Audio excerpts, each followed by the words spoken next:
Hey everyone, Joe Waxman here. And in this video, I want to look at the conjunction of Jupiter and Moon.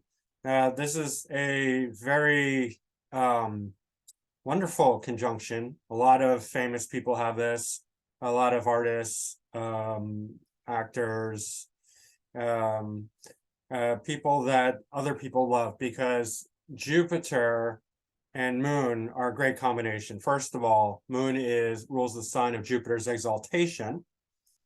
And these are just great friends. Jupiter expands the moon, it expands the heart, expands the mind.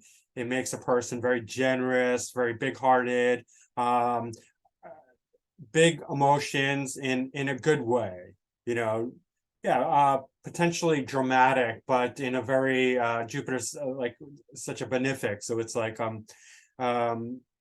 really makes the person powerful in their emotions and their ability to move people and reach people as far as the moon goes. And that's important because whenever we listen to music or read books or watch movies or something, the thing that makes us feel connected to that creativity is the moon. That's what moves us. That's what makes us feel impassioned and like powerful and like wow, like oh, it's the ability for them to convey their moon. The Jupiter conjunct moon really helps with that a lot, right? And you'll see this. I'm going to go through all the different signs. It also makes a person very kind of optimistic, generous, Jupiterian, like philosophical or religious. Ideally, it depends on the sign, obviously, but it can have that effect, making the person very, really like big-minded and Jupiterian. All right, let me share my screen. Guys, don't forget to hit the like button, please, if you can. And subscribe if you haven't already. Hold on.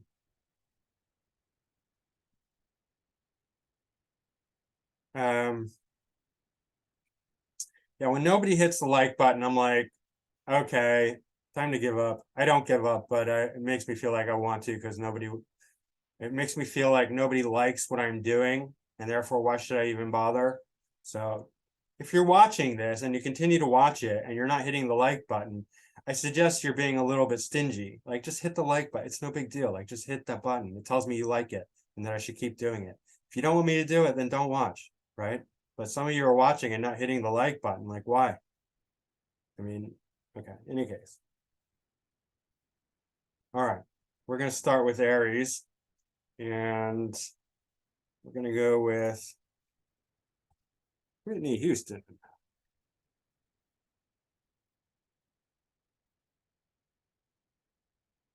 All right, so the other Aries, just so you have some context, are Angelina Jolie and Linda Carter, who played Wonder Woman, right? But Whitney Houston is a great example because it's right in the second house. Her Jupiter is stationary. I already read her chart, but this is super powerful for voice, right? It's Moon, Jupiter, Jupiter stationary. Jupiter is like incredibly powerful. It's also square the nodes. So this is like something that she has to face. She has to deal with. It is her destiny. Anything that's square the nodes, it's something that you're forced to deal with because it's just that tension between the past and the future. And you can't get to the future unless you deal with it. It's like, trying to leave the house without putting on your pants. It's just maybe, or getting dressed. Like if you're not wearing pants, not everyone wears pants, but without getting dressed, it's like, you can't do it. Like you're going to run out there naked. No, you're going to put on your clothes. That's sort of, okay, that's a funny analogy for what square the nodes might be, but it's something that you have to do. Okay. Now let's look at this. Jupiter is ruling her ascendant and her MC. So Jupiter is a super important planet for her. It's stationary again. It's conjunct Moon. Moon is ruling the fifth house of entertainment. It's also dispositing her north node, right? So yeah, very powerful there. What else? I mean, I could go into like all the debilitating, all the negative factors why she turned it. I mean, Pluto is in a very precarious position, conjunct Mercury sandwiched in between Pluto and Uranus. It's in Virgo, but it's still quite a difficult place. And that is also fourth house. So there's something very difficult about her upbringing. In any case, yeah, see, the moon and Jupiter is going to really enhance. It's not just Jupiter. Moon is going to really enhance the Jupiter. Jupiter is going to really enhance the moon. They're just great together, and they're well loved, and it's so expansive of the heart. It's not just quality of voice. She's very moving. I mean, it's not my type of music, to be honest, but like nobody can really deny her talent, right? You get a lot of these singers, and it's more like they're iconic. They're famous because they're iconic, but they're not great singers, right? Like so many of them, they're just like, they're mediocre. But like, even like the biggest one, like Madonna, she wasn't like a great singer. She was very iconic. And that's why she was famous. And I don't even know if she wrote any of her songs. Did she? I don't know. In any case, it doesn't matter. This is just like her. It was her, right? She could be like barking at the moon and she'd still, get hit singles. Whitney Houston it was her voice. Like, yeah, she had, a lot of appeal and, in any case. So that's for Aries. And again, Angelina Jolie and Linda Carter. And we don't see any athletes. I looked and I didn't find, I think I looked. In any case, yeah, I found these three. Anyway, let's go to Taurus. All right, for Taurus, going to choose Jim Jarmusch. Not everyone, see, birth times can be difficult, right? Not everyone has an accurate birth time, so I'm trying to choose ones with accurate birth times. That way I can really read the chart better. Obviously, you can't pull in the houses if you don't know where the houses are, what houses are. But the other Taurus ones are Floyd Mayweather, the boxer, Jr., and he's like undefeated, right? So Taurus boxers are tough. I mean, that's Muhammad Ali had a lot of Taurus as well. Rob Zombie is the lead singer of White Zombie. He was like a 90s like B movie metal, like alt rock band, punky, almost like derivative of the Misfits, but more modern, very much B movie kind of feel to it. Jim Jarmusch and Mr. T. I wanted to do Mr. T actually because he would have been really fun to look at, but he didn't have a good birth time. But Jim Jarmusch made a bunch of movies. They're kind of like weird, dark, funny, quirky, underground, hip. It's like Coffee and Cigarettes, Down by Law. He likes Tom Waits. He likes, I don't know. He's done a lot of weird indie kind of occultish movies. Cultish movies, I should say.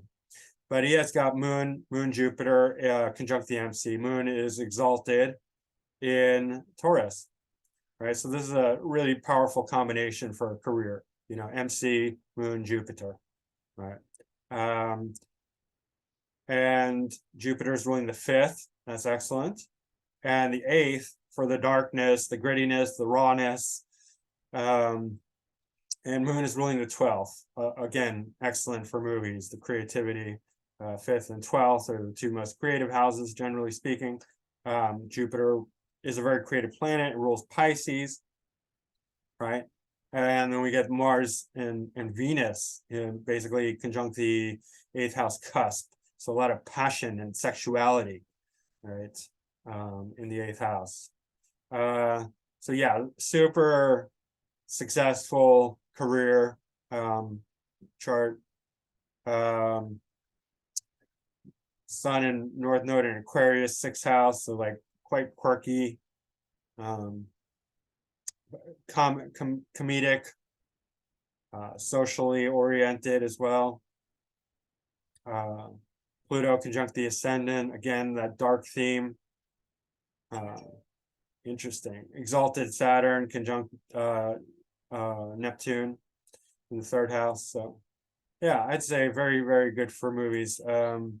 Moon is square the nose again. So this is actually, similar to Whitney Houston in that way. This is something that he has to do. South node in the 12th, first whole sign, north node in the 6th, but 7th whole sign. Interesting. Seems quite good. Mars trine Uranus. That's nice. All right. All right, moving right along. Gemini. And for Gemini, we have Ursula K. Le Guin, Barbara Walters, and Richard Feynman. I already read Barbara Walters' chart. She has a very powerful chart. Richard Feynman is a astrophysicist, a very well-known one, like very, very smart guy. So Gemini, obviously. And Ursula K. Le Guin is an author. And we're going to look at her chart.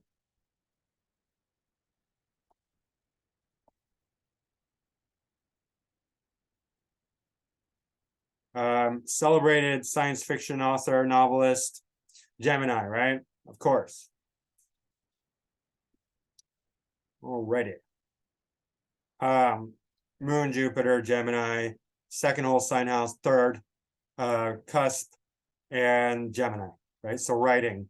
I mean, do we need to even guess what she's doing for a living? She's writing, right? And let's see. Well, Saturn and Sag, so ninth house. Ninth house is publications, books, right? Publishing books, possibly teaching. She could have a teaching career. Sagittarius, right? Saturn ruling the MC. Mars and Scorpio, that's going to definitely help with the drama, intensity. North Node conjunct Chiron, science fiction, Chiron, that weird little rock in between Saturn and Uranus, very sciencey, but weird at the same time. Ascendant, trine, Neptune and Virgo. Venus and Mercury in Libra, where Venus is domicile, very strong, 6th house. So Venus conjunct Mercury is very literary. We'll see that's often a creative combination. Mercury opposite Uranus, so very active thinking, mind, usually opposite, activated in relationships. Usually oppositions need, their mind, this aspect gets activated by other people, right? Whenever there's the opposition, or planets in the 7th house, same thing. Needs the other people to stimulate that, then they become like very active. So she's like, when she talks to other people, she can get a lot of ideas, right? Because Uranus aspect Mercury is like genius kind of thinking, like really activates the mind. But anyway, Moon is ruling the so third whole sign, but fourth cusp, quadrant with the IC here. So third, obviously, but fourth would make it make her somewhat political, love of the homeland, kind of sculptural almost, bringing something very solid or foundational. It's also kind of like a joy, happiness, fourth lord. But there's Pluto here, so that's quite intense and dramatic. Not making any really difficult aspects, so that's not bad. So I don't expect like she had a really difficult childhood. There might have been some heavy-handedness, but not really bad. Jupiter is ruling the 9th cusp, right? So publishing, teaching, religion, philosophy, and the 12th cusp, right? Not the 12th whole sign, but the 12th cusp. So definitely a lot of creativity, fantasy, things like that. And I just want to check sheets here. Moon's out of bounds, and yeah, Mercury's pretty slow, not super slow. Yeah.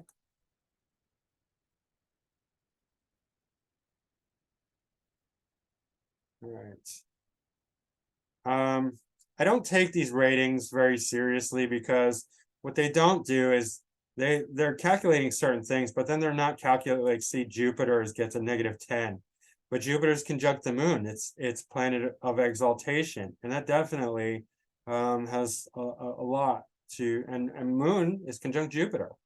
So they're benefiting each other, and they're not taking that into account. Right.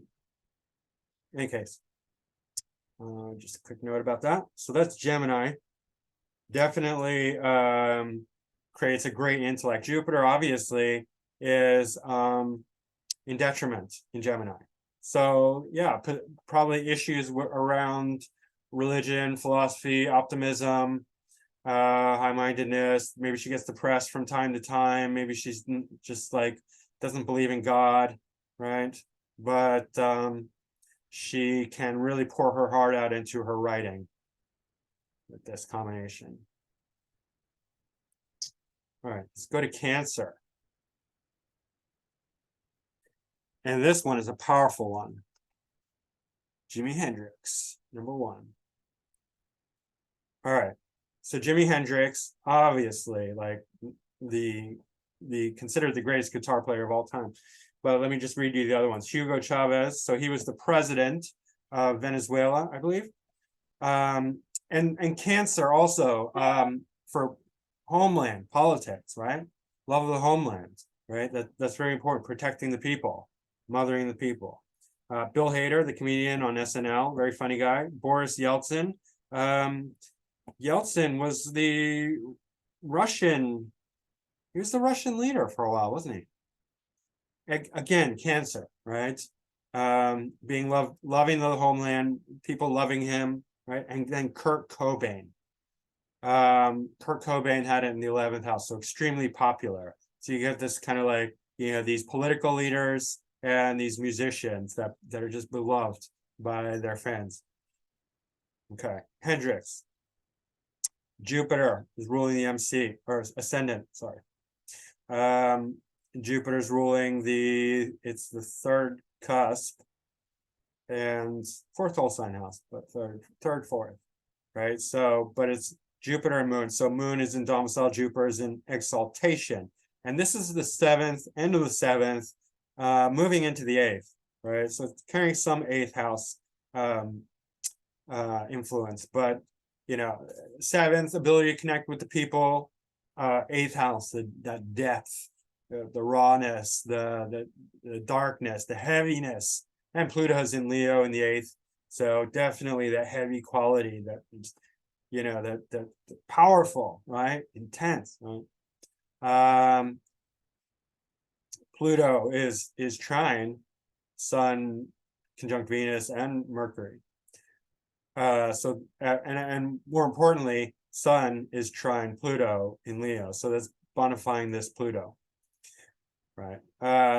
Moon is ruling moon's in its own house, so most of the 7th house.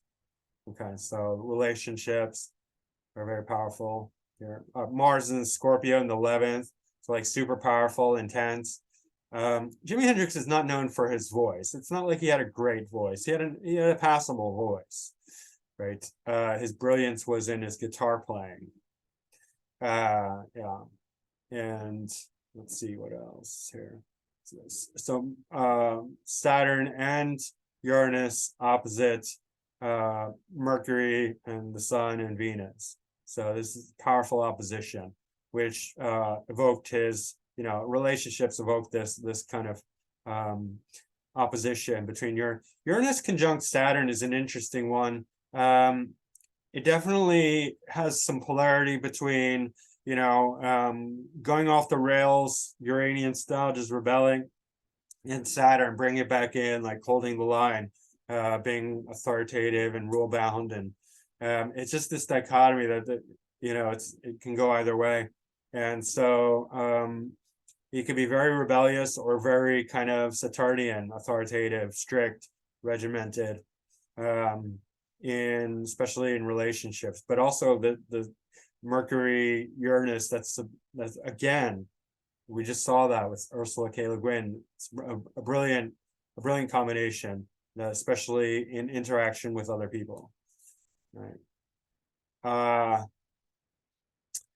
yeah, so this is not exactly trine, this Mars and Scorpio with the moon and Jupiter and Cancer, but trine by sign, not by degree. But it's still supportive of each other. Yeah, I mean, neither Jupiter nor Scorpio, Jupiter or Moon does great, especially Moon in Scorpio, and Mars not great in Cancer, but still there it is very deep and powerful, right? Especially with this Pluto and Leo here in the eighth, North Node in the eighth, right? North Node conjunct Chiron. So you can see as he gets older, it's going to be difficult with North Node conjunct Chiron and Pluto in the eighth, much more destructive, right? And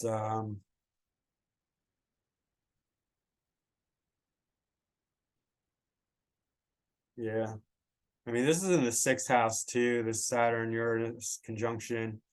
It's in Gemini. Let's check here.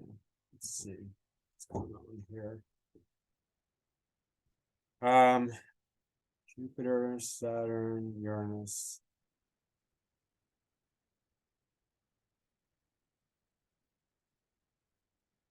Okay, well, in any case, main point is that we could see like the really wonderful combination of Moon and Jupiter together in the seventh, moving into the eighth, and that's really fueling this kind of wonderfully powerful guitar playing that everyone loves. Right, very moving, very deep, very like passionate, emotional.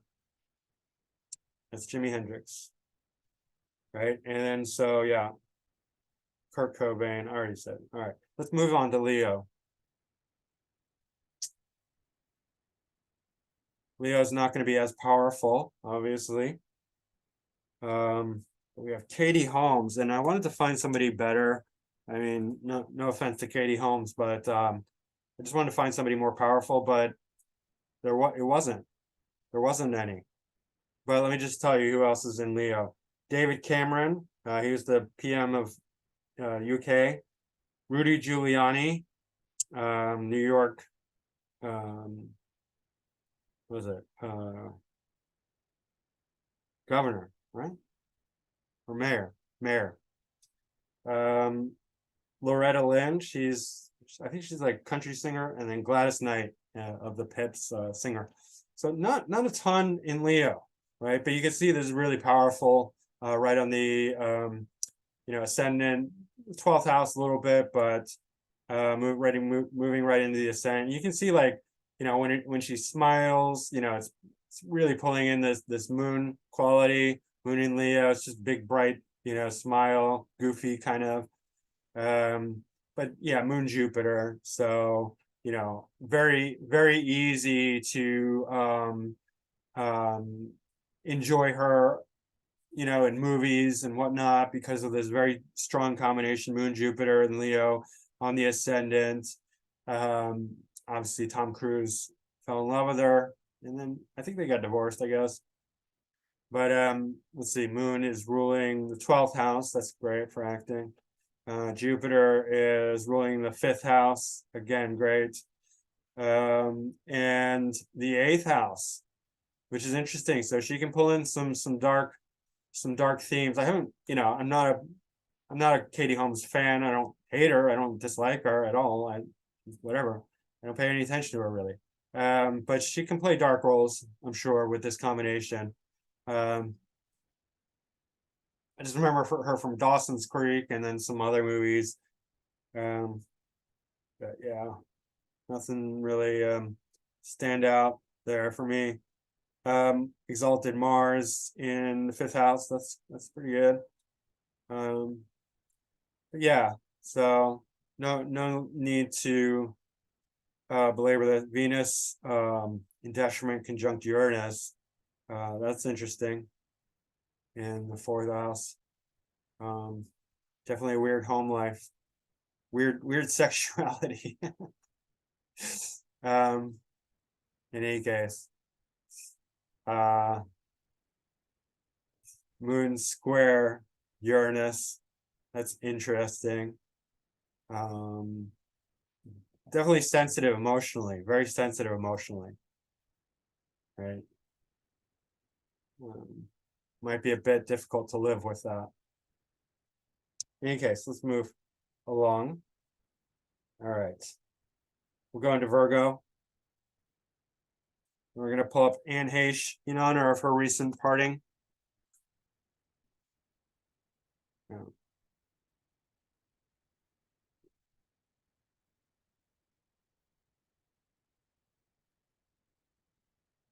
All right, for Virgo, there's Michelle Williams. She is an actress, not very well known. Anne Heche, William Faulkner, who's a great writer. I would have liked to have done him, but again, birth time issues. And Rachel Ray. She's like a daytime, and you guys probably know her better than I do, like TV personality. In any case, Virgo is not going to be great for this combination because Jupiter is in detriment, right? And this one is actually a little bit, well, it's kind of interesting actually because of what we know about her, which is that she died in rather mysterious circumstances. You probably saw the video where they were like, oh, I can't remember whether they said she was dead but she's sitting up and they pushed her back down. It seemed like, I don't know, she was tied to a documentary about child trafficking and pedophilia and all that. So like a lot of these celebrities who try to out the disgusting, horrible world in Hollywood and politics, they die. They get Hillary Clinton, unfortunately.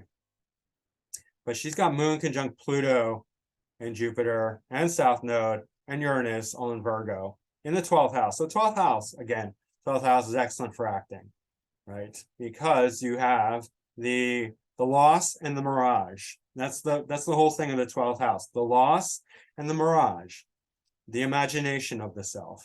It's very creative. But Virgo is not super expressive.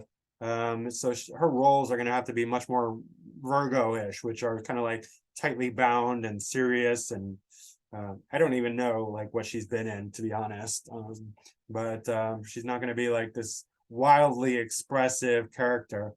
It's going to be more bookish, more square, but this Moon Pluto is very difficult always because the moon is so sensitive, and Pluto conjunct the moon creates a lot of need to control the self, right?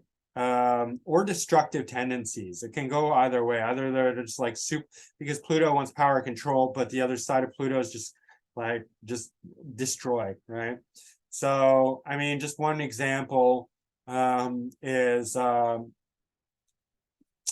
Carpenter, right? She expressed this by rigidly denying herself, right, of food. She was anorexic, and she died through complications of anorexia. She ruined her health, basically, because of anorexia. And that's also, this destructive quality. I don't know, much details about Anne Heche, but she must have been very, very hard on herself. And Virgo is very hard on others too. So, I mean, no doubt, extremely hard on herself, but extremely critical of others. And Pluto is the planet that, you don't say no to. You do not control Pluto, because Pluto will go. They will risk everything, including their own life. They're, it's just, you can't stop Pluto. And obviously, I guess somebody, I can only imagine that possibly somebody threatened her and she's like, no, you can't threaten me because I will do what I'm going to do no matter what, and even if you tell me you're going to kill me, I'm still going to do it. So that's the kind of thing I can imagine happening. And that's just me speculating, right? But there is this in conjunct to Venus. Venus is the ascendant lord, Pluto in conjunct Venus, Pluto conjunct Moon, Pluto conjunct Jupiter. So it's a very difficult one.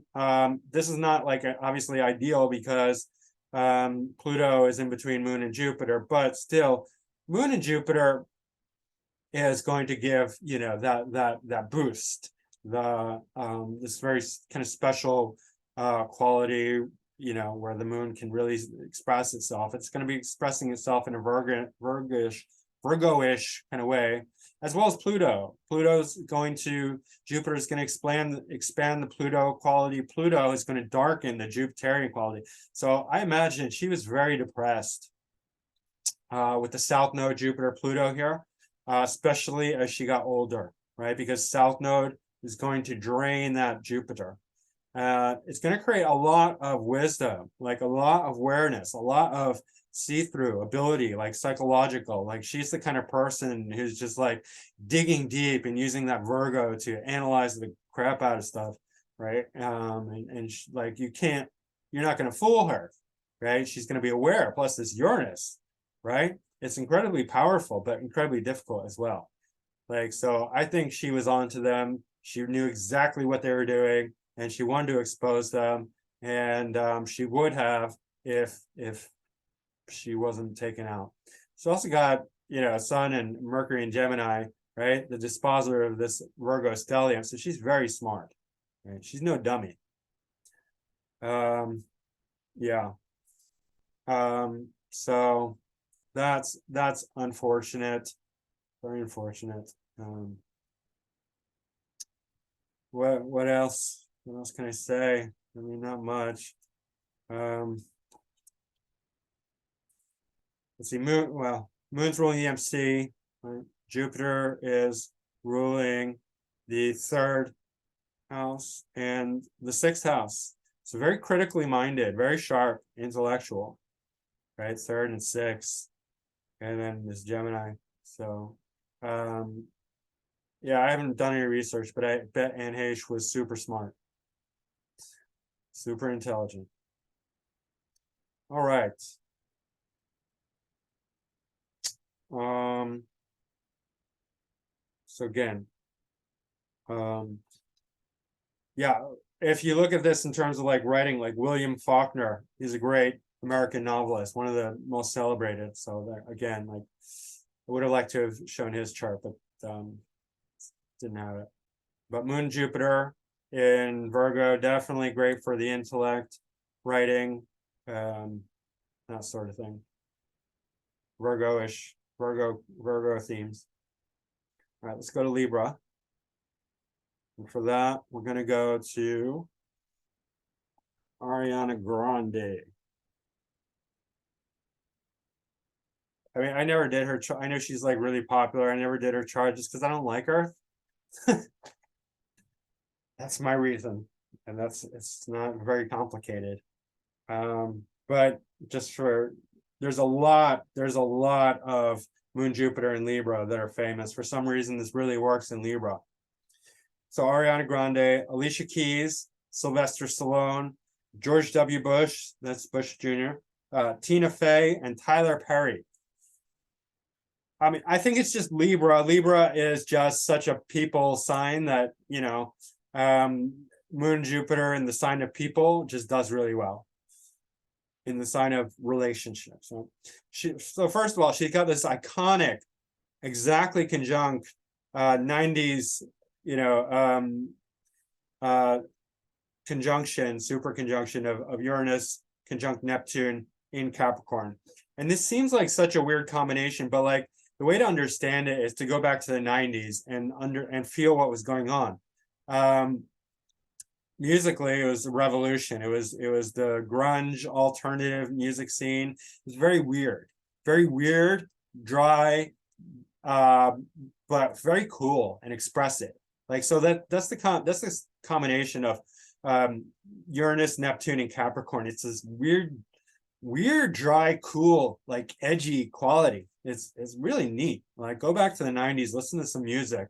Like, not the really radio friendly stuff, but the more like, you know, the underground stuff. Like for this, I love, I mean, there's a lot of bands, but like Sonic Youth, I think really represents this in a really deep, raw, authentic kind of way. In any case, she has that right on the ascendant. It's very powerfully trine Venus in domicile in Taurus. So beauty, right? She's beautiful. I mean, she's like cute, but it's like the kind of like you know, bubblegum candy kind of beauty where you're just like, ugh, I'm sick of it before I even tasted it, you know? It's like too much. It's like, yeah, I need some, you know, you get tired of these, like they're a dime a dozen, just these cute girls, right? Like with nothing, no substance. It's like, leave me alone, just go away. You know, in high school, maybe that's kind of neat or something, but anyway. Look at all the red lines though. She's got a lot of weird things going on, a lot of conflicts. But this moon Jupiter in Libra, it's in the ninth house. It's actually in the 10th whole sign house. So ninth, 10th. Um, you know, would have been better conjunct the MC, but I mean, this is still, you know, quite strong. Venus is dispositing, Venus and Taurus in the fourth. Um, you know, early success, early, you know, um, yeah, early success. But Venus is opposite Pluto and Scorpio, so relationships at home. I mean, this Pluto and Scorpio is like in the 10th. So yeah, Pluto and Scorpio. So there's something overtly sexual about her, right? Overtly, you know, like scorpionic and plutonic, power hungry, control hungry. You know, it's obsessive kind of plutonic quality, but it's also translating into her at home with her relationships. So she's probably, I don't know, very sexual girl for sure. All right. Let's see what else. Um, Moon is ruling the 7th house. Jupiter is ruling the 3rd whole sign house here in Pisces, not cusp, and the 11th and 12th. All right. Again, I mean, well, Saturn's in the 2nd. It's not in Aquarius, so it's not in domicile. It's in Pisces. But Venus is in Taurus, right? So, yeah, and it's exactly trying the ascendant. So that's powerful for singing, for voice, that works.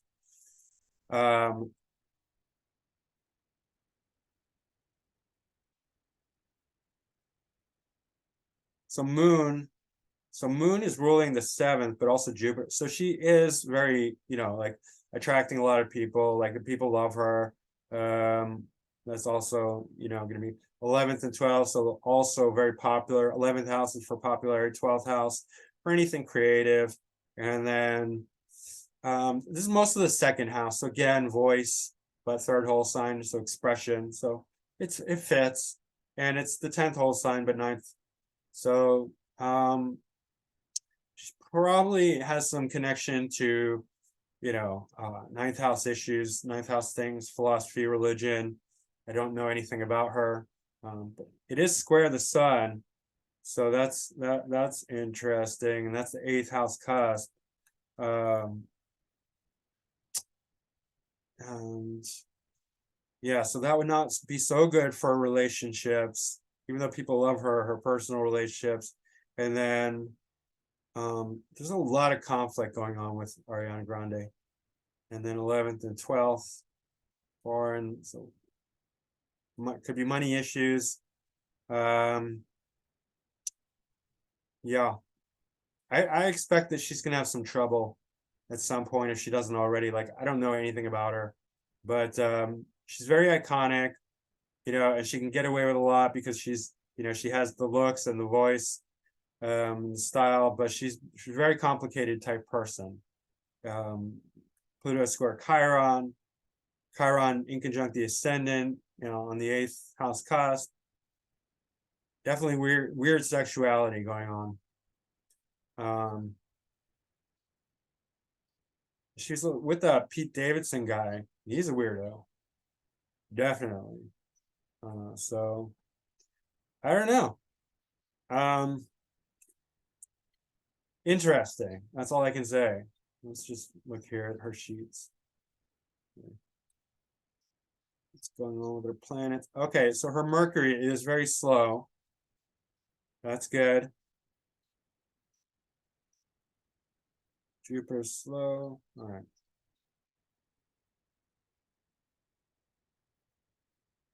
Mercury's slow. In any case, yeah,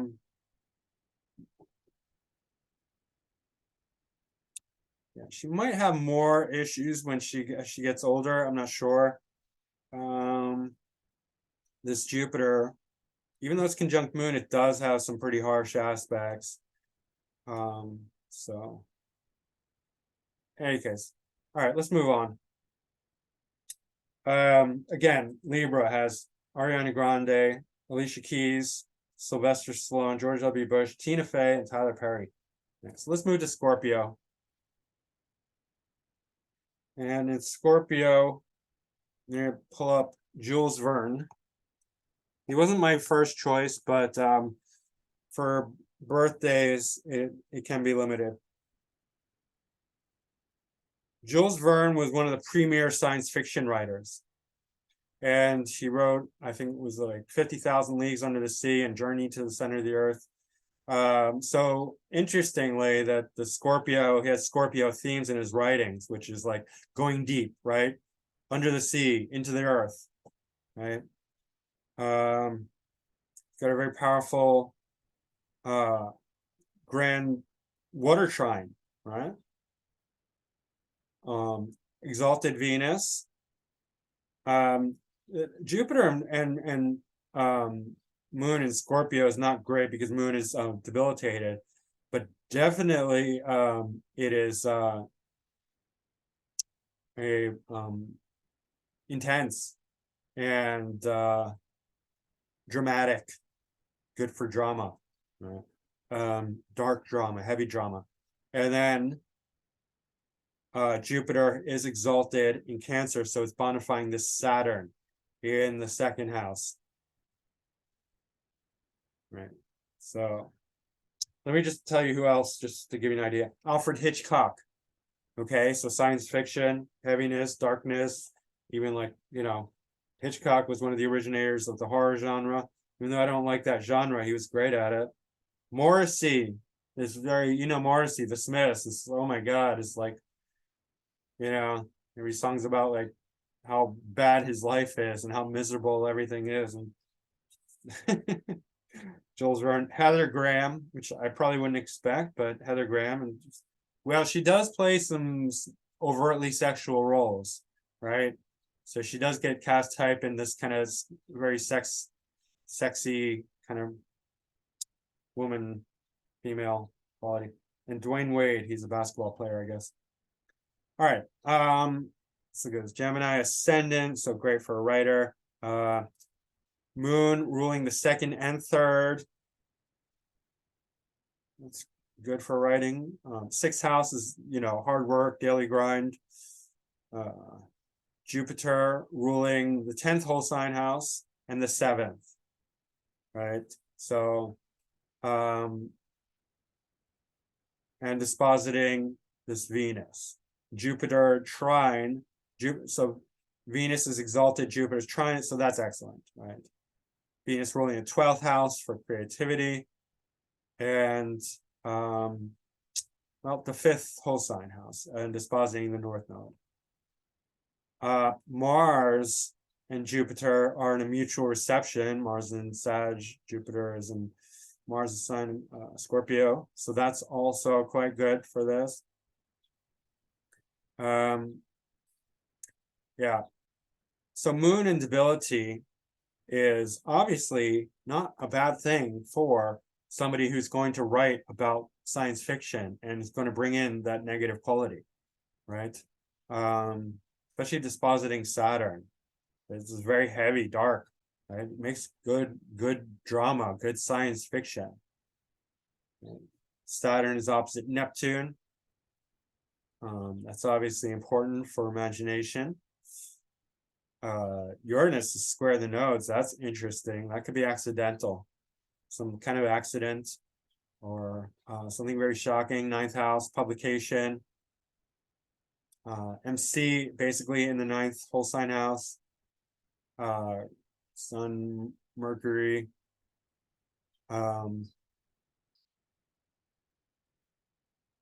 South node Chiron for science fiction.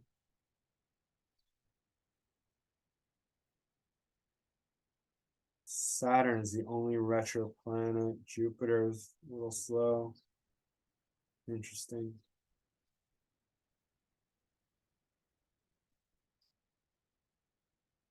Yeah, very powerful sixth house in Scorpio. See, Mars and Jupiter are gaining strength because of the mutual reception here.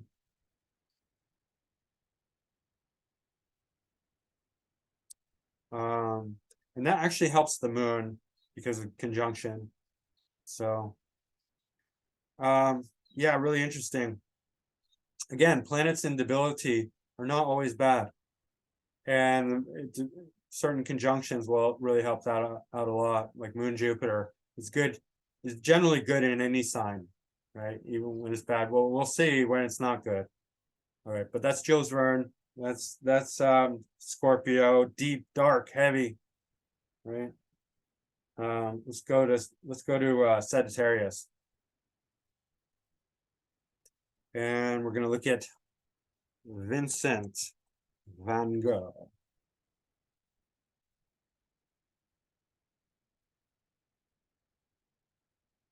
All right, Vincent, one of the greatest painters of all time, who died before he saw a lick of fame. Can you believe it? He was so poor, he gave one of his paintings to his landlord, who proceeded to use his painting as a doormat. Can you believe it? Van Gogh, worth millions of dollars. She's using it as a doormat because Saturn's in the 11th house of career success, and not a great sign, and restricting his career success, even though he had an extremely powerful career. Right?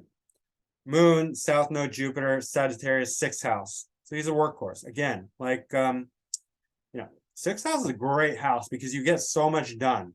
Like, don't ever think sixth house. Yeah, sixth house is a lot of problems with health, with conflict, with enemies, but just like eighth house, just like 12th house, there's good and bad. It's you have to think a bit more nuanced. Yeah, there definitely is negative qualities, but Jupiter is protecting that. Hopefully, ideally, Jupiter is the exaltation lord of the ascendant, so moon. So that's quite good, right? Well, moon and Jupiter is always good, but it's also south node. So Jupiter and Sag. Jupiter is ruling the sixth house of daily work, just getting to work, getting busy, doing it. Jupiter is also ruling the MC and the ninth whole sign house.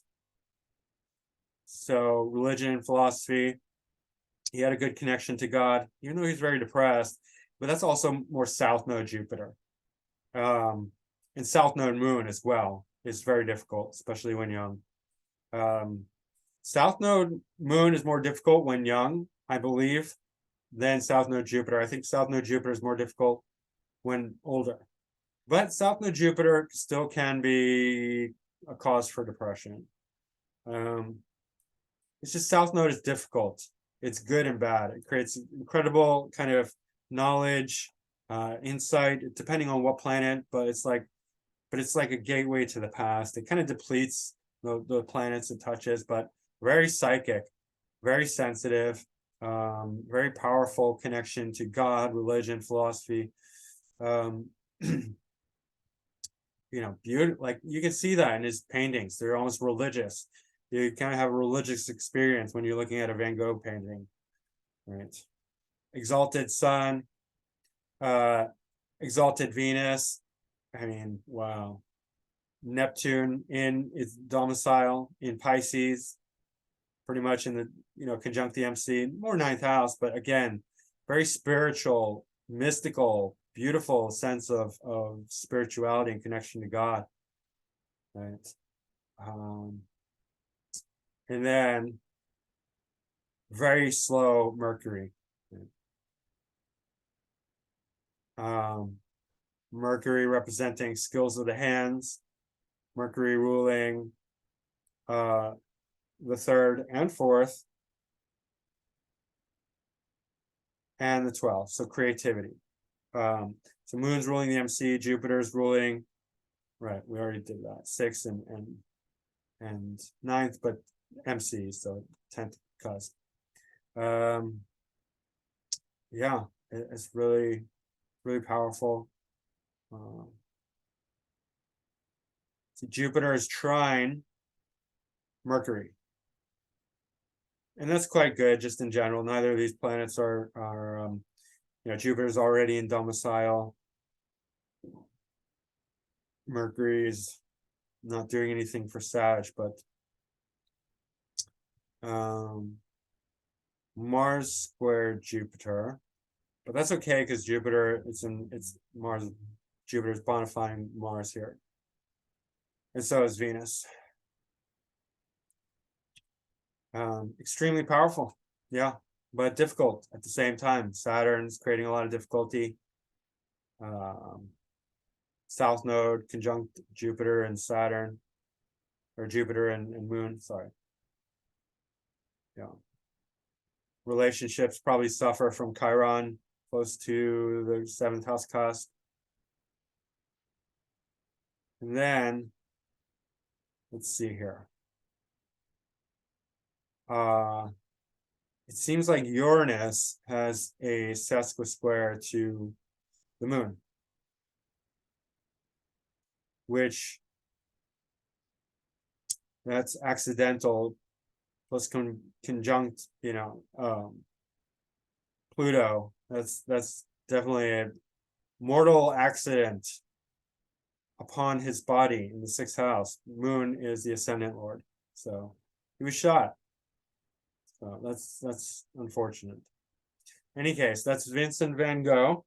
And other Sag Moon Jupiter combinations are Nicholas Copernicus. He was an early scientist, I think astronomist perhaps, and Alice Cooper. Amazingly enough, the very dark rocker. Yeah. Not a ton in Sagittarius, believe it or not. Let's move to Capricorn. Capricorn, where Moon is debilitated and Jupiter is in detriment. So that should be interesting. And who do we have? None other than the most evil man ever, basically. Which is crazy, right? How accurate is astrology? This is how accurate is astrology. Oh my God. Moon, Jupiter, South Node in Capricorn. Moon is in detriment, Jupiter is debilitated. And South Node. And we just saw this with Van Gogh, Moon, Jupiter, South Node, right? So it disturbs the mind. And this can be for good or bad, especially Moon, South Node, right? But Jupiter too, I have South Node Jupiter, a lot of depression throughout my life, right? But Capricorn is making this combination very hard and ambitious. It is giving him a certain power, a dark power, right? Like a dark power to really influence the masses who are eating up this darkness, this heaviness, right? Who want to be, fueled by a kind of negativity, who are just open to that. And Germany at that time was ripe for it. They were suffering economically. Everyone was pretty down on things, and Uranus is in the first whole sign house, but in the 12th, so it's like kind of radical ideology, a little bit in the background.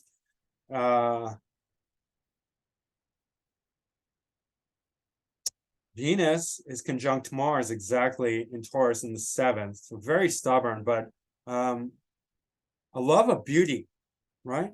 Love of beauty. What did he love that he considered beautiful? Oh, right, the Aryan race. Oh yeah, I forgot. He loved the Aryan race, the beautiful Aryan race, and didn't like anything that wasn't as beautiful as the Aryan race. Okay. Mercury in Aries. Right? Aries is so inspiring. That's what you should realize. And then the seventh house, his ability to communicate with others and inspire others was, you know, quite powerful. You see this a lot actually with motivational speakers, Aries in the seventh. That's how I know. It's like, you know, it's like if you have seventh house planets in Aries, you can motivate people. You can inspire people. You can speech. You can speech. Yes, you can make speeches that will really get people fired up. Fired up. That's Aries. You can light the spark under people's butts. Sun in 0 degrees Taurus, semi-sextile 0 degrees Neptune, conjunct Pluto. So that's delusional and power hungry, control hungry. Pluto in the 8th, Uranus, Neptune in the 8th. Definitely. But 0 degrees is going to the nth degree, and Taurus, you know, famously stubborn. At 0 degrees, even more so. Right? Neptune in Gemini is like at 0 degrees, has like zero grasp of reality. It's like just like pure, it's flights of fancy, because Gemini is already like just removed from the grounding. That's Taurus. Taurus is in the 12th. So it's like the first flight into the air, and then it's Neptune, which is already just like out there. And then Pluto, which is power hungry and control hungry, and it's intellect, the controlling through the intellect, the mind. And 8th house, power and control, right?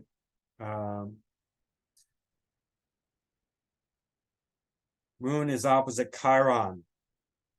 And here, you know, even though North Node was conjunct Chiron, you know, this opposition with this very negative Moon Jupiter conjunction is like opposed to anything that's different, opposed to the wounded, rejected, outcast. You know, he's just kind of he's being puritanical with his I should say, I guess Capricornian, with his Moon heart and the higher mind. That's Moon and Jupiter. Moon is ruling the 9th house, so his philosophy, his religion is very debased, like destroyed, destructed. 3rd whole sign house, not ruling a cusp, and 5th, so children, bring in children into it.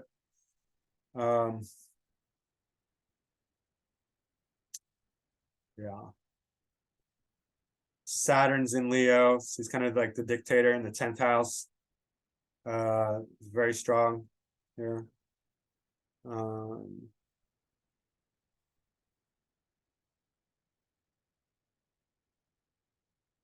Yeah, it's pretty impressive that there could be somebody so evil, and we can see it here.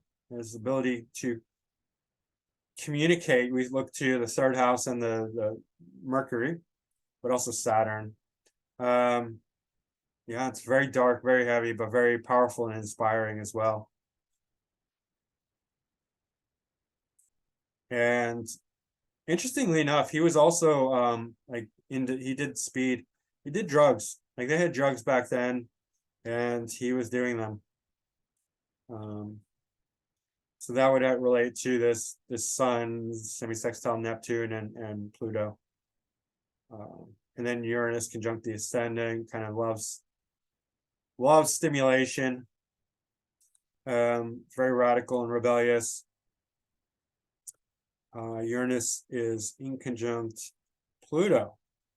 Not in conjunct sesquisquare. That is an interesting combination as well. Certainly for this need to be his sun, how it's connecting to his sun. Very interesting. In any case, that is Hitler. Venus is ruling the 8th house cusp, although that might shift depending on which house style you use, so wouldn't take that too literally. It's more in the 7th. Mars ruling the 6th, well, 7th and the 7th, but mostly the 6th. It is bringing some 6th house, so it's very conflictual in any case. Venus is the ascendant lord. So he was an artist when he was young.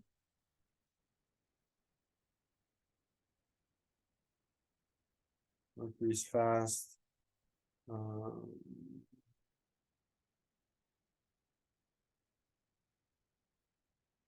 Interesting.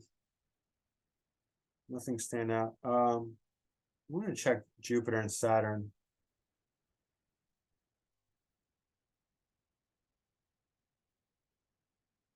Jupiter is very slow. So very powerful Jupiter, even though it's and then Saturn is very slow as well. Yeah, so these are powerful. So his philosophy, even though it's very dark and heavy, Capricornian, ambitious, hateful, negative, it's powerful.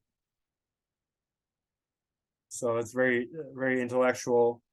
And this is the fourth whole sign house. So that is pulling in some politics kind of thing, like homeland, right? Fourth house is very political, as well as 11th, right? Because of the social implications. But fourth lord, Saturn, is right in the 10th house in poor dignity in Saturn.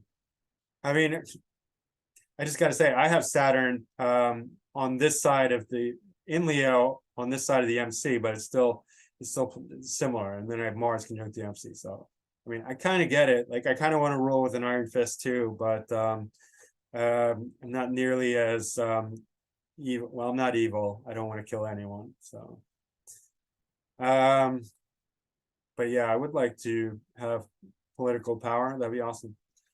In any case, all right. So that's Adolf Hitler, and it's amazing how differently it can go between different signs.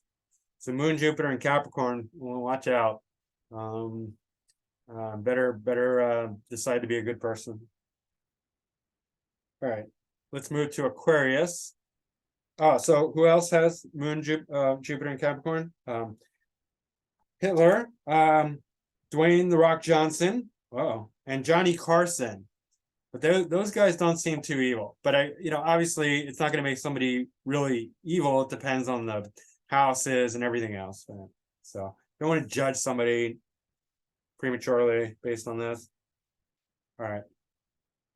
Now we're going to change the pace a bit, going to Aquarius with Marilyn Monroe.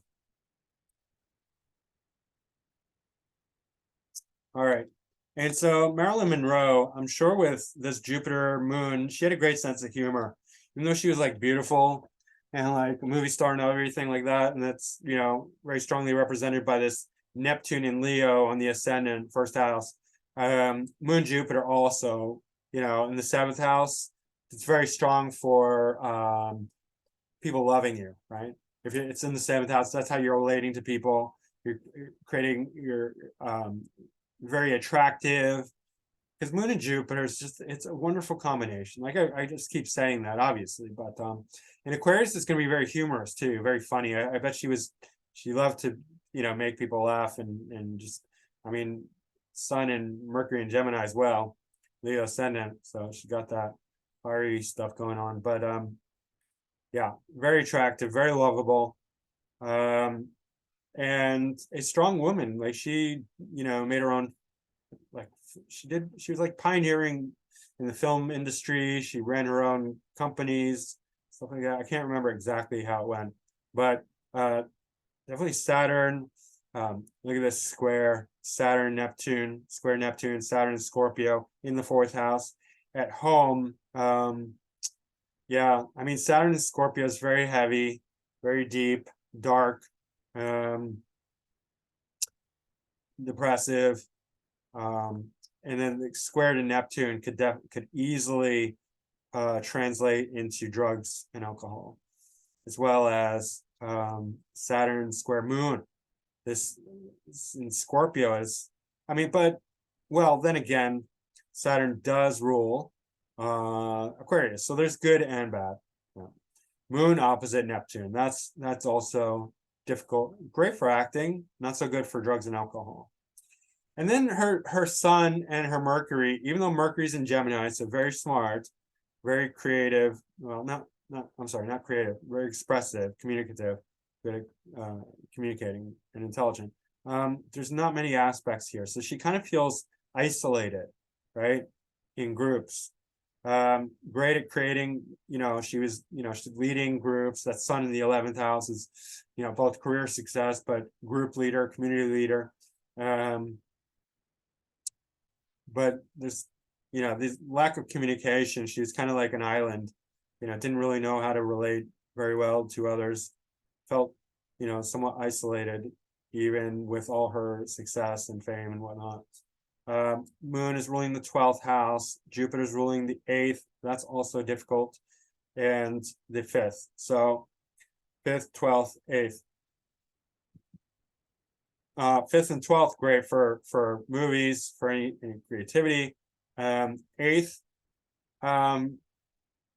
obviously the 8th is going to be, bring in that very heavy element, sexuality, death, destruction, rebirth, shared resources, things like that, crisis. But she's also got Mars and Uranus. Mars and Uranus are not a super, in Pisces, no less. Mars in Pisces and Uranus in Pisces. That's also going to translate very good for creativity, but in the 8th house especially, that's going to be destructive. It's very deep, very watery, right? So Mars and Uranus together are kind of explosive, right? So definitely and Pisces really does relate strongly to obviously drugs and alcohol.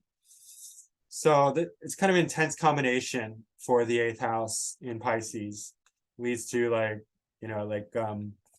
too much aggression in Piscean realms, which is sex, hidden secret things, drugs and alcohol, secret affairs, right?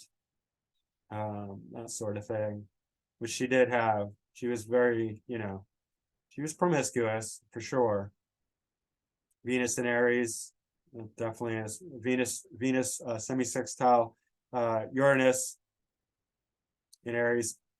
I mean, yeah, for sure. Mars is trine Saturn and Scorpio, so that's good because it lends a bonifies the Saturn.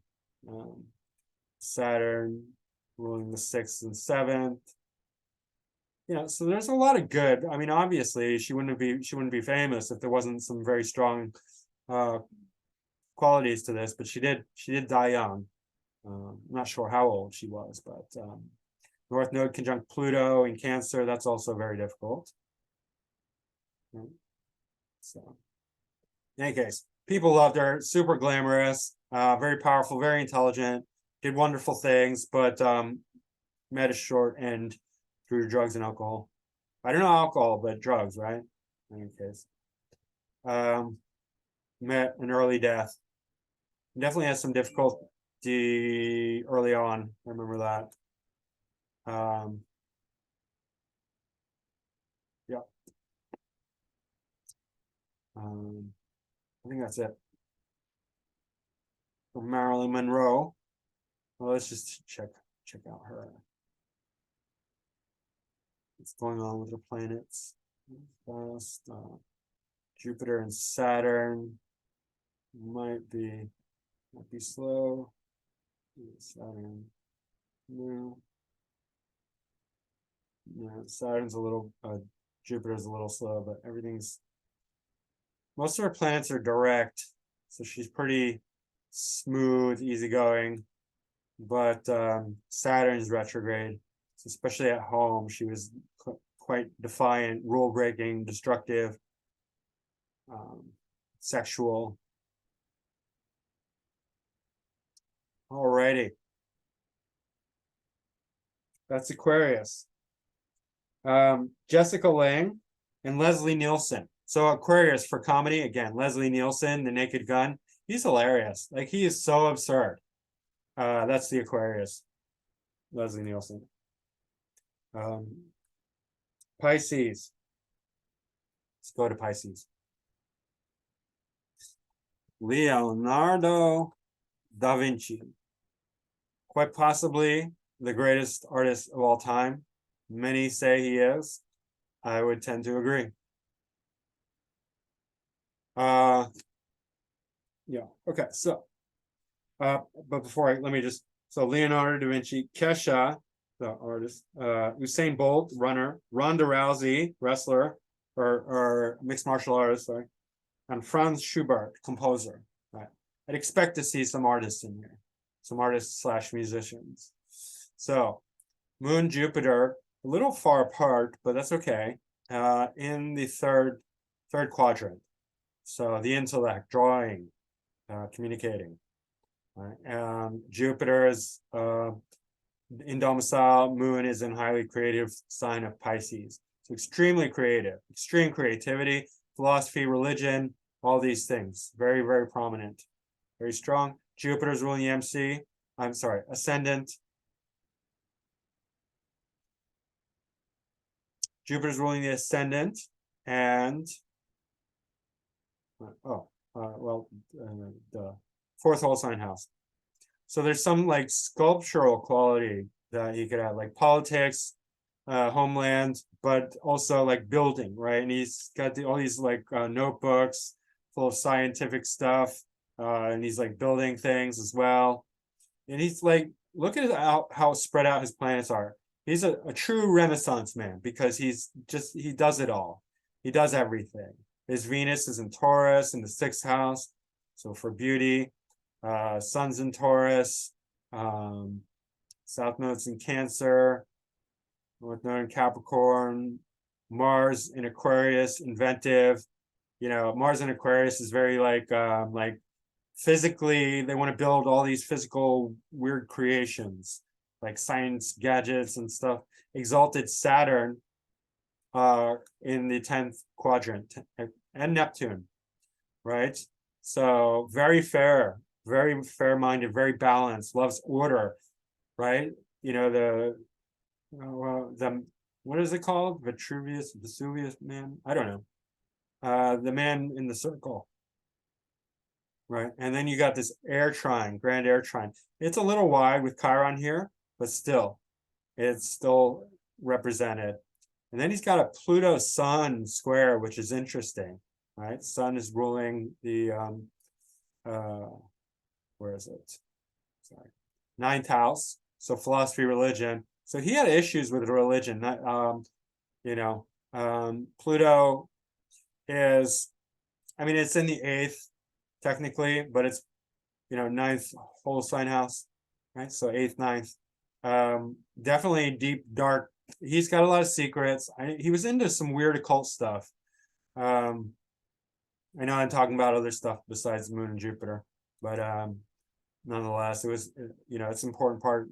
It's tied into this Chiron. He liked to dissect cadavers. He was very occultic. I think he probably had issues around religion and philosophy, like didn't trust the church, but like any smart person wouldn't trust the church because the church is corrupt. It started corrupt. It started out of corruption. Sorry to tell you, but it's completely corrupt. It was never not corrupt. Okay, it was basically the Holy Roman Empire co-opted the whole Christian religion. That's what Christianity is. Yeah, but he's truly a Renaissance man. Let's see, Moon is ruling the 8th, so that's the deep, dark, secretive, occultic type stuff. Dissecting cadavers, drawing them. 3rd house, right? Jupiter is, right, I already said, MC and 4th whole sign house. But yeah, I mean, this is like, very, very powerful, extremely intelligent, strong 3rd house influences. Saturn's ruling the 3rd, public recognized for like his drawings and his intellect. Neptune as well, the artist. Neptune conjunct the MC is like the mark of an artist, creative type person. Unfortunately, too many politicians have Neptune conjunct the MC, and that means they're lying. Like I said 100 times, right? But that just means they're lying. That just means they're professional liars. right? Because it's good for an artist, good for an actor, not good for a politician. Chiron also is semi-square the sun, so he's like kind of definitely an outcast, and likes the people that the women or whoever that he's attracted to is definitely going to have a chironic vibe to them. So relationships are definitely going to be weird. So in any case, yeah, brilliant guy, and tons and tons of dignity. I mean, Jupiter and Moon because of the conjunction, Saturn and Venus, and then Sun because Venus. And then just let's check out. Oh yeah, very slow Mercury. Surprisingly, I mean, it's not super duper slow, but it's slow. Right? Like mine is slower. I'm just saying. Doesn't mean I'm better at drawing than Da Vinci. Da Vinci is actually a much better drawer than me. I know you're shocked, but yeah. Yeah. Saturn's retro. Saturn retro, they like to break the law. They like to go against the law. Not necessarily criminal, but just non-conventional. They follow their own law. They're not going to go with the norm. But he's very fair, balanced sense of law because Saturn's in Libra. It's exalted. So he's like a good leader. Although, because Neptune is here, a good leader of artists, right? He could lead the artist community. He's not going to be like a good politician because of Neptune. They'd probably love him as a politician, but he's too, yeah, he's not good political material. In any case, amazing human being, not just artist, all around,